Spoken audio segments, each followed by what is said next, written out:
Tabe, jumpa lagi dengan saya di Negara Bijaksana, channel yang membahas sebuah persoalan populer di Indonesia secara bijaksana dan dijamin dengan pemikiran terbaru. Saat ini Jokowi jadi buah bibir banyak orang atau banyak pihak menyangkut posisi dia sebagai presiden yang sedang memimpin, yang sedang berkuasa, dan dia pula menjadi tokoh dengan posisi sebagai presiden. Apa atau bagaimana cara dia menempatkan posisinya sebagai presiden di antara semua tokoh-tokoh bakal calon presiden. Jadi katakanlah bagaimana dia sebagai seorang anggota PDIP, sebagai seorang pemimpin negara dan kepala pemerintahan, dia menempatkan posisinya dalam situasi politik, dalam semua partai dan semua tokoh politik di Indonesia, termasuk semua tokoh yang bakal capres atau bakal cawapres di Indonesia. Sedang pro kontra ya. Ada yang menuduh Jokowi cawe-cawe, Jokowi sendiri mengakui ya saya cawe-cawe. Ada yang mengatakan tidak apa-apa, ada yang mengatakan ada apa-apa, artinya tidak boleh. Ada yang bilang boleh, ada yang bilang tidak boleh. Jokowi sendiri merasa diri boleh. Kita akan bertanya, apakah boleh atau tidak seorang presiden cawe-cawe? Cawe-cawe itu artinya memihak ya, memihak, dan dia punya kepentingan terhadap pemilu. Dia punya kepentingan terhadap siapa presiden mendatang. Pertama, kalau kita lihat dari segi regulasi, dari segi undang-undang, di Indonesia memang tidak ada undang-undang yang melarang seorang presiden tidak boleh berpolitik. Yang ada cuman melarang terhadap rangkap jabatan. Orang yang sudah menjadi pejabat publik, dia tidak boleh menjadi pejabat atau pengurus partai. Atau jika sudah menjadi pengurus partai harus rela memilih salah satu mau jadi pengurus partai atau tidak. Tapi bahwa apakah presiden atau pejabat yang sedang berkuasa, ya macam-macam lah, presiden sampai bupati, wali kota, sampai para menteri sekalipun, apakah boleh atau tidak mereka harus cawe-cawe? Regulasi memang tidak ada. Regulasi yang ada cuma melarang mereka untuk merangkap jabatan antara pengurus partai dan pengurus pejabat publik. Tapi efektivitas pelaksanaan dari regulasi ini tidak ada pelaksanaannya lah. Kita ambil contoh ya, dari PDIP berdiri itu Megawati sampai hari ini ketua umum PDIP terus-terus. Padahal termasuk saat dia menjadi wapres Gus Dur tahun 99 sampai lengser, dia melanjutkan menjadi presiden. Itu kan selama 5 tahun dia menjadi wakil presiden dan presiden. Megawati tetap menjadi ketua umum PDIP. Tidak hanya Megawati dan tidak hanya di tubuh PDIP, Demokrat pun sama. SBY kan tetap menjadi ketua umum Demokrat selama dia jadi presiden 10 tahun.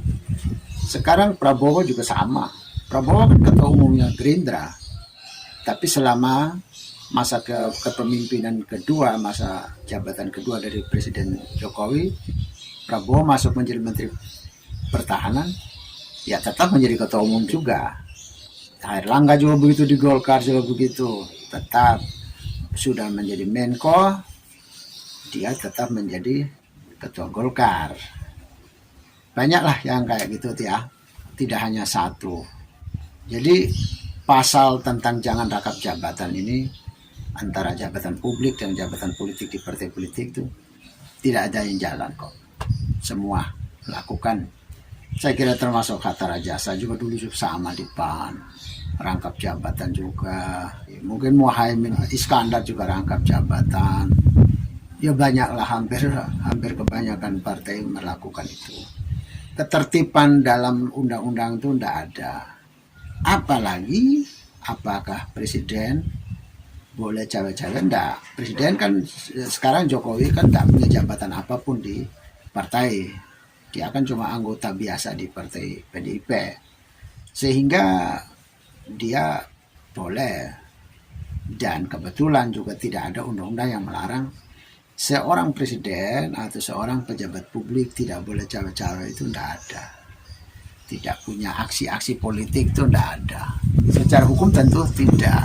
Apalagi sekarang saya lihat Denny Indrayana menuntut atau mendesak DPR untuk menggelar sidang untuk mencoba untuk mengimpeachment, memecat Jokowi dari kursi kepresiden karena dia dianggap sudah cawe-cawe, sudah melanggar hukum. Ya saya tidak tahu apa hukum mana, konstitusi yang mana yang mengatakan Jokowi bersalah. Pemecatan kan akibat dari satu, presiden melakukan pelanggaran konstitusi. Yang kedua, presiden melakukan perbuatan tercela. Yang ketiga, presiden sedang atau sudah divonis jadi terpidana. Itu belum dilakukan oleh Jokowi, belum pernah ada pada Jokowi, sehingga untuk impeachment, untuk pemecatan Jokowi, melengsarkan Jokowi dari kursi kepresidenan dengan cawe-cawenya ini, saya kok belum melihat ya di mana letak pelanggaran konstitusi maupun pelanggaran regulasi. Karena dia belum melanggar konstitusi dan regulasi, maka secara hukum belum bisa bertindak atas Jokowi. Oke, secara etika ya, kalau kita merujuk pada etika itu adalah lebih kepada hati nurani ya. Apabila seseorang meyakini itu salah, jangan dilanjutkan. Jika dia meyakini itu benar, lanjutkan. Nah, asumsi kita adalah berpikir positif saja kepada Jokowi. Siapa tahu dia berpikir positif. Dia mempunyai hati nurani berseru bahwa cawe-cawe itu tidak salah. Oke, kita coba ya mengikuti alur dia. Cawe-cawe itu menjadi tidak salah karena seorang presiden, bahkan seorang pribadi Jokowi, dia harus serius mengurus bangsa ini. Saya setuju dengan pendapat Pak Yusuf Wanandi ya, seorang aktivis 66 dan pendiri CSIS, tokoh besar ya. Dia mengatakan bahwa Jokowi orang serius dalam membangun Indonesia. Untuk menunjukkan dia serius, maka dia juga harus serius juga memikirkan tentang nasib bangsa ini ke depan. Nasib bangsa ini ke depan, bagaimana arah bangsa ini ke depan. Dan saat ini, arah bangsa ini saat ini, bagaimana bangsa ini dia bangun selama 10 tahun, suka dukanya, bagaimana dia ingin mengarahkan bangsa ini ke depan, yang dia anggap bagus, dan sudah didukung oleh rakyat sebagian besar. Satu, dia terpilih sebagai presiden, artinya rakyat memberi asas legalitas kepada dia terpilih. Yang kedua juga, survei-survei terakhir ini bahwa sampai 80% Jokowi mendapat kepuasan dari masyarakat. Itu artinya Jokowi bagus. Sehingga untuk menunjukkan keseriusan dia juga berpikir tentang nasib bangsa ini ke depan. Pastikan bahwa arah ini sedang bagus menurut dia dan sedang disetujui oleh 80% masyarakat Indonesia juga dari hasil survei ya. Harus dipertahankan ke depan arah ini. Bila perlu arah makin baik. Dan yang kedua, untuk itu siapakah orang yang akan bisa mempertahankan atau menciptakan Indonesia menjadi lebih baik? Ya, dia harus berpikir juga. Kalau dia tidak berpikir sama sekali, dia membiarkan negara ini terserah mau dipimpin oleh siapapun, mau dipimpin oleh malaikat atau mau dipimpin oleh setan, terserah. Mau dipimpin oleh orang pintar atau mau dipimpin oleh orang bodoh, mau dipimpin oleh orang baik atau mau dipimpin oleh penjahat. Dia tidak mikir, ya secara moral atau secara etika jelas salah. Jadi kalau dia berpikir tentang pastikan arah bangsa ini baik, Yang kedua, pastikan bahwa arah bangsa dan negara ini dikendali oleh seorang yang super atau seorang yang lebih baik daripada tokoh yang ada. Ya, secara etika itu tidak salah. Toh dia punya maksud baik. Dan itu sudah disampaikan juga oleh Pak Jokowi lewat pertemuan dia dengan para YouTuber di Indonesia. Dia menyampaikan cawe-cawe yang dia maksud adalah cawe-cawe positif. Cawe-cawe itu ada positif, ada negatif. Yang negatif itu intinya boloku, koncoku, saudaraku, temanku saja yang jadi presiden. Tidak dalam rangka berpikir tentang visi misi negara atau tujuan negara tercapai atau tidak. Ya, tidak ke situ, tapi arahnya yang penting per-KKN-ku sebagai penguasa ke depan. Tapi kalau berpikir demi melanjutkan pembangunan lebih baik, berada di tokoh yang baik, jangan sampai jatuh ke tangan penjahat atau jangan sampai jatuh ke tangan orang bodoh, ya itu positif saja. Karena hati nuraninya yang bening, dia memikirkan nasib negara. Sah-sah saja secara etika. Jadi cawe-cawe ini saya kira secara hukum maupun secara etika sah-sah saja. Tidak ada yang aneh. Meskipun orang cawe-cawe ya, kalau dia tidak dapat dipercaya oleh publik, dia tidak akan bisa terpilih. Ini kan karena Jokowi seorang yang bisa dipercaya oleh rakyat. Katakanlah saat ini posisinya 80% masyarakat Indonesia puas. Ya, ini kan luar biasa. Jokowi cawe-cawe itu karena dia punya dapat kepercayaan masyarakat.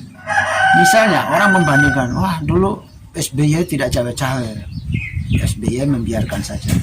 Ya saya kira apa yang dilakukan oleh SBY tidak bisa jadi patokan. Mana yang mengatakan setiap yang dilakukan SBY harus ditiru oleh semua orang? Enggak bisa begitu. Tidak ada hukum yang mengatakan begitu. Mungkin saja ya SBY kalau mau cawe-cawe juga dia juga pikir juga apa ada orang yang mau mengikuti cawe-caweannya SBY, belum tentu kan. Contoh saja sampai sekarang kan Demokrat nyungsep AHY anaknya SBY mau jadi pejabat publik kan susah, sulit kan, elektabilitasnya kan rendah. Mau coba di Pilkada DKI 2017 juga periode pertama sudah out, mau jadi cawapres sekarang juga tidak ada, kayaknya masih gelap peluang bagi AHY. Ya itu artinya publik belum bisa memberi kepercayaan kepada SBY. Berbeda dengan Jokowi. Kalau melakukan cawe-cawe, sementara tokoh itu, tokoh yang penyawe itu sendiri tidak dapat kepercayaan dari publik, tetap tidak dapat masa, tidak efektif. Tentang siapa yang Jokowi suka dan siapa yang Jokowi tidak dukung.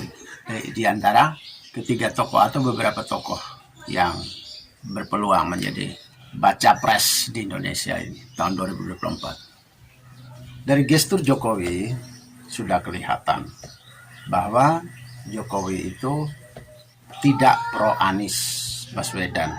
Itu sudah sangat kelihatan, sangat mudah terbaca. Yaitu satu, begitu Nasdem mendeklarasikan Anies sebagai calon presiden atau bakal calon presiden, baca pres, Jokowi langsung menjauhi dari Nasdem undangan untuk pertemuan untuk partai-partai koalisi pemerintah atau partai-partai pendukung pemerintah sudah minus Nasdem. Surya Paloh sudah tidak diundang. Jadi yang bisa kita baca adalah siapa yang Jokowi tidak dukung, yaitu Anies Baswedan. Padahal sampai saat ini suka tidak suka, setuju tidak setuju, memang keberadaan Jokowi meskipun dia bukan pemilik partai, dia bukan ketua partai, dia bukan siapa-siapanya partai, tetapi keberadaan Jokowi di Indonesia saat ini sudah hampir setara partai. Setara partai pun bukan partai menengah, tapi partai atas, klaster A. Seorang Jokowi setara dengan partai klaster A, setara PDIP, setara Golkar, setara Gerindra. Karena pendukung Jokowi sangat banyak, pemilih Jokowi sangat banyak, dan mereka bisa mendukung Jokowi tanpa harus mendukung sebuah partai.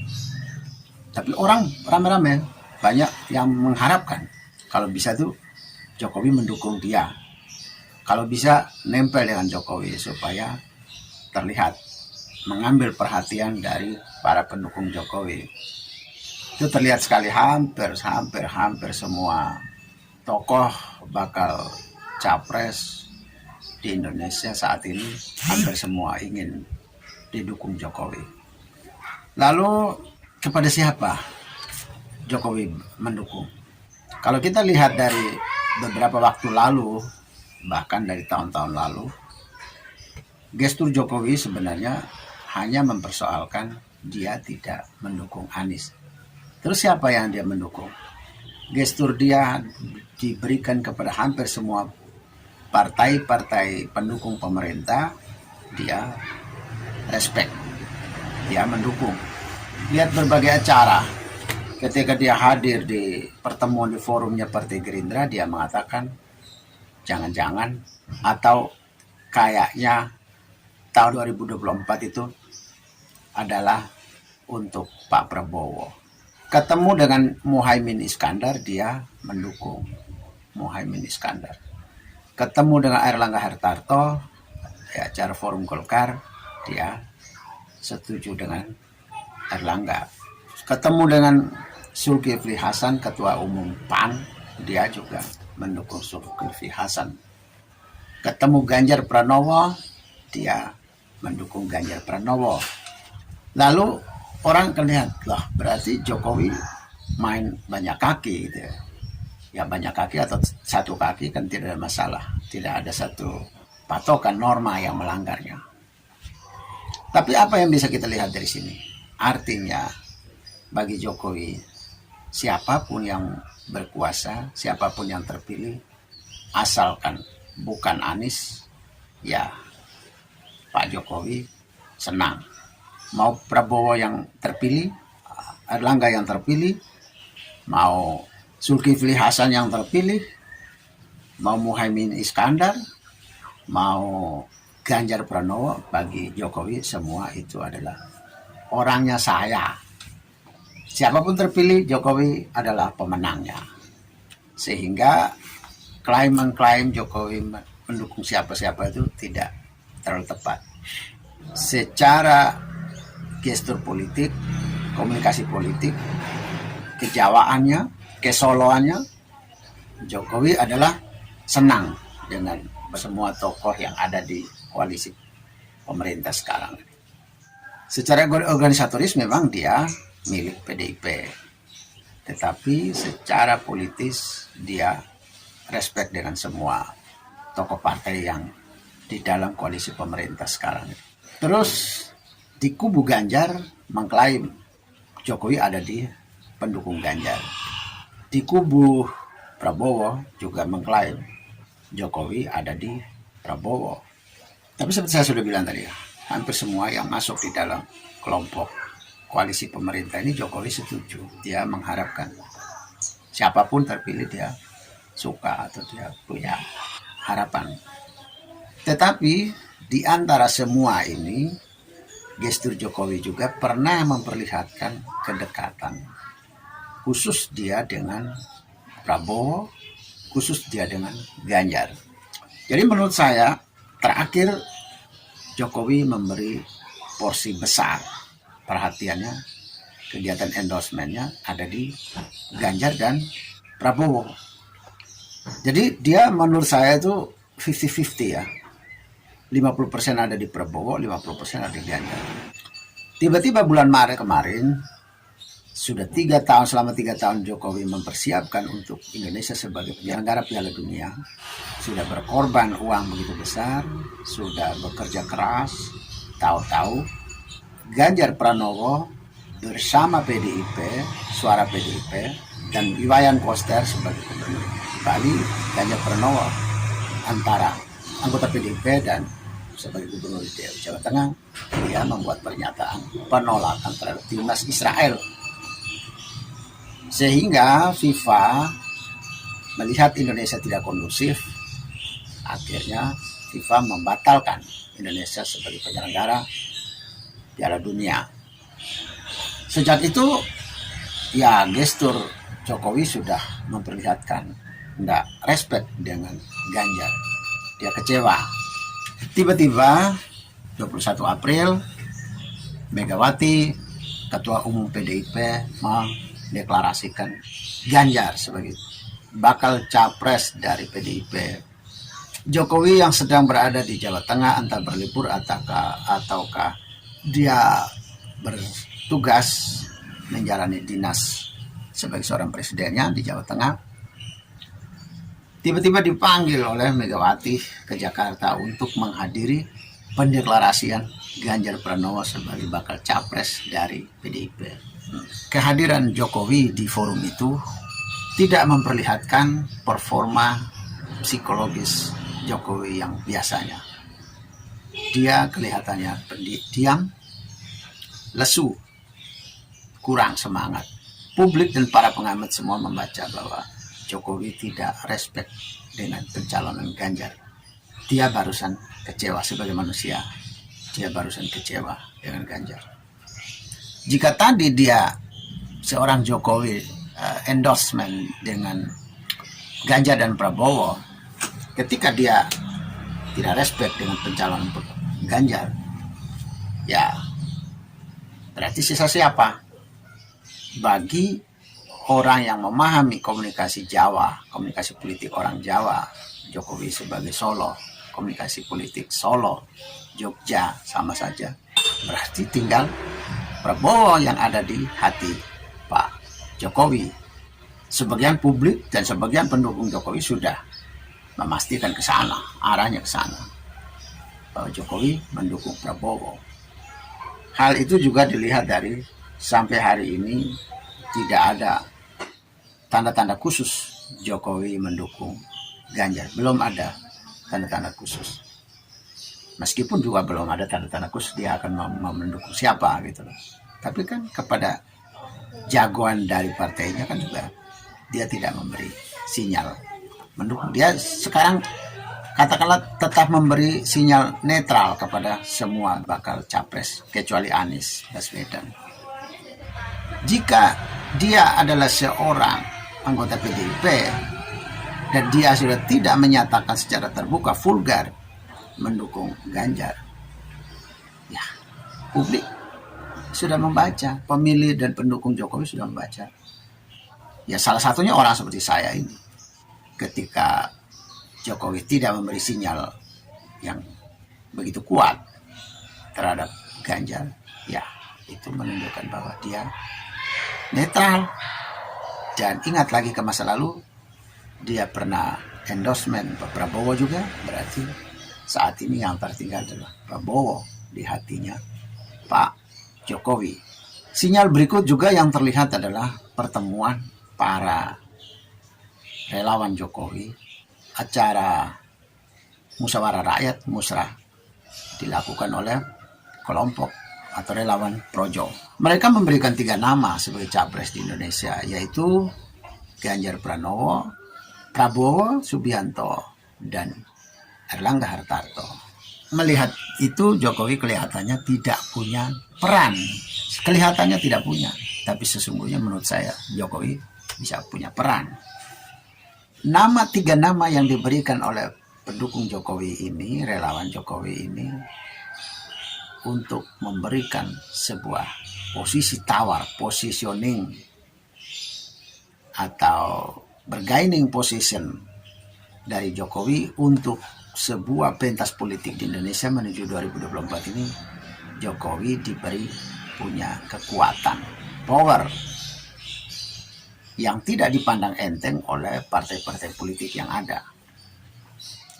Karena Jokowi memegang 3 nama dimandatkan oleh para pendukungnya. Di sini kan tetap orang akan makin terang melihat bahwa Jokowi adalah kingmaker 2024 juga. Tidak hanya Gerindra atau tidak hanya Prabowo dan tidak hanya Megawati, tapi Jokowi juga kingmaker. Sehingga Jokowi masih diperebutkan. Pandangan mata banyak partai masih tertuju kepada Jokowi. Kita lihat keberpihakan Jokowi ke siapa? Ya, kalau orang merangkai-rangkai satu, Jokowi sebagai orang Solo, Jogja, cara berkomunikasinya tidak vulgar, tapi simbol. Dan kalau orang melihat rentetan dari awal sampai sekarang ini, ya siapa lagi kalau bukan Prabowo yang ada di hati Jokowi sekarang? Belum lagi relawan Gibran sudah mendeklarasikan dukung Prabowo. Tapi itu kan simbolisme. Secara vulgar memang tidak memberikan sinyal kepada siapa dia mendukung. Dan saya percaya sampai pemilu digelar paling jauh ya, atau paling dekat sampai pendaftaran capres cawapres di bulan Oktober 2023 ini, saya percaya Jokowi tidak akan memberi pernyataan secara vulgar dia mendukung siapa. Tidak akan. Dia tetap dengan simbol-simbolnya yang bisa dibaca secara subjektif oleh publik. Hanya publik yang sensitif, yang memahami kebudayaan Jawa, komunikasi politik Jawa, dia yang bisa tahu kemana arah Jokowi. Tapi kalau secara vulgar, ya Jokowi tidak akan memberi pernyataan semacam itu, memberi sinyal yang begitu jelas, tidak. Kenapa begitu?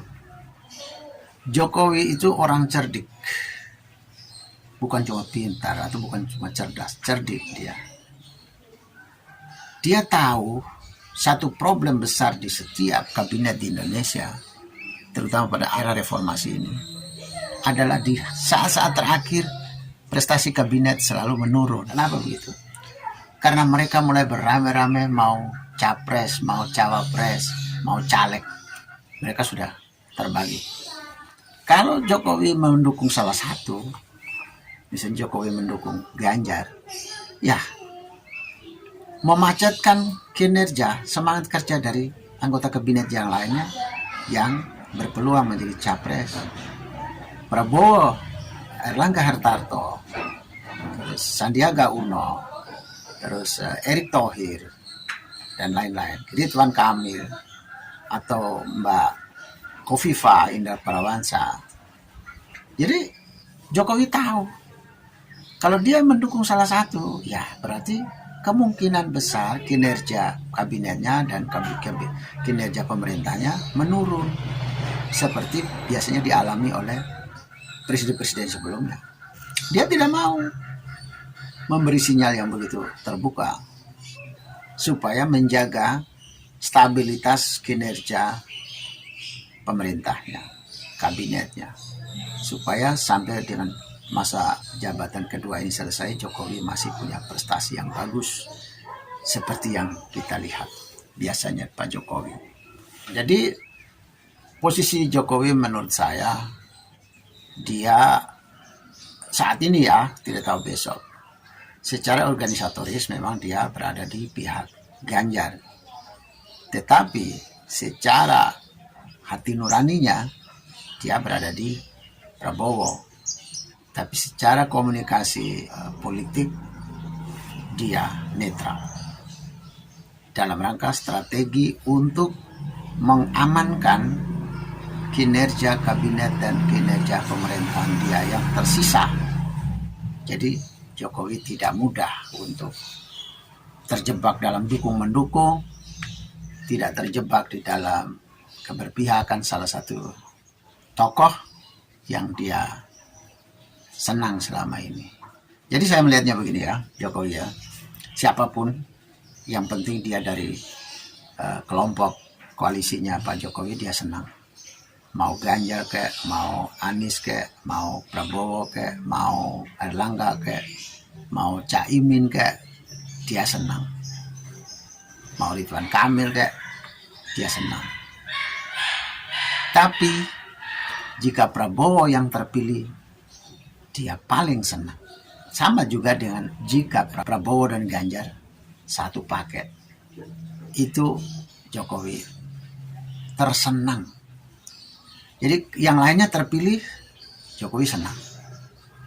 asalkan dari kelompok koalisi ini. Prabowo yang terpilih, dia paling senang. Kalau Prabowo dan Ganjar menyatu dalam satu paket, itu kondisi puncak, grafik puncak kesenangan Jokowi ada di situ. Jika Anda setuju dengan saya, Anda seide dengan saya, berarti kita berada pada satu perjuangan yang sama, yaitu ingin melihat Indonesia menjadi lebih baik, Indonesia menjadi negara yang bijaksana yang kita impikan. Caranya adalah dengan Anda memberi dukungan dan berpartisipasi dalam channel ini. Subscribe di bawah channel ini, bunyikan lonceng di sampingnya untuk menunjukkan Anda berlangganan secara gratis, dan ada pemberitahuan setiap kali saya mengirim edisi baru. Dan jika Anda setuju dengan ide ini, jangan lupa bagikan ke semua relasi Anda. Terima kasih.